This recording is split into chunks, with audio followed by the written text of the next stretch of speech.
Hi, Shep Siegel here, and this is a pre-recorded demo that we're doing on Friday, December 10th, a few days ahead of the Intel BittWare Atomic Rules Arkville on Agilex webinar. I'm going to go through what we're going to demonstrate here, and then we'll see the demo. There's a Intel Xeon processor that is being used as the host system, and an Intel Agilex FPGA, which is being used as the device under test. If you look carefully at the slide in the lower left, we can see the userland processor memory, basically the DRAM from which data will move to and from. And in the lower right-hand corner, we'll see FPGA fabric memory, again, from which data will move to and from. In between, we have Gen 4 by 16 PCI Express connecting the Agilex device to the Xeon host. The parts that we're using in this demo are a Dell R750 server with Xeon 6346 processors. Those are Gen 4 by 16 PCIe capable. A BittWare i840F with an Intel Agilex-F device. And of course, Atomic Rules owned Arkville, our 21.11 release, which just shipped earlier this week. So the first thing we're going to show in the demo is the Arkville installer script. It's going to bring in all the needed libraries and download and compile DPDK and take care of what we need on the host system side. The next thing we're going to do, if Quartus Prime Pro isn't installed, is install it.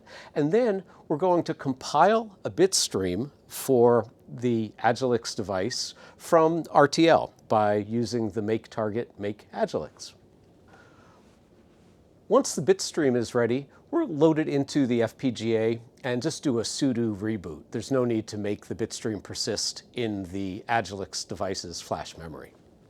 There are about a dozen DPDK applications that are distributed with the Arkville distribution, but we're going to focus on TX or downstream or RX or upstream throughput specifically in this demo. And last, at the end of the demonstration, the demo data is placed in a performance log, and we're going to plot that data out. All right, so we'll start out here in our projects directory, and the first thing we're going to do is we're going to expand the Arkville release from the supplied tarball. There we have it. The Arkville tarball has been expanded. Next thing we're going to do is we're going to run the Atomic Rules Arkville installer script, which will bring in necessary libraries as well as download and compile DPDK.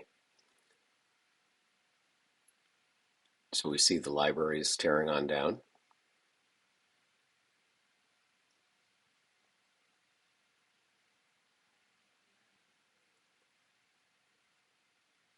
And now at this point, we'll download DPDK from dpdk.org.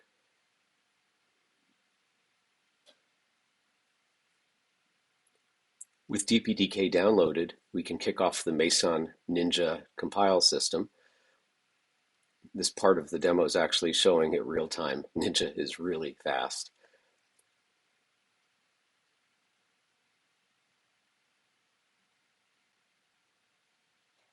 Except for teststring.c.o. It always stops there for a little bit.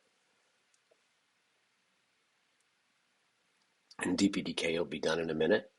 And great, we've got DPDK installed and we're ready to move on. At this point, we need to build our bit streams for Arkville on Agilex-F. So we'll shoot over to the hardware targets directory and simply type make Agilex in order to build all the Intel Agilex targets. Oh, first check to make sure that we have Quartus 21.3 installed. Yep, that's it. Let's go. In this part, we certainly have truncated a bit. It takes about 30 minutes to an hour to run through the entire tool flow to build the bit stream, depending on the size of the design. We have 6 different designs here, so we're only caring about one of them at this point. With the bit stream completed, we'll download it to our BittWare i840F card inside the Dell server. So we download the bit stream and do a sudo reboot to bring the system back up.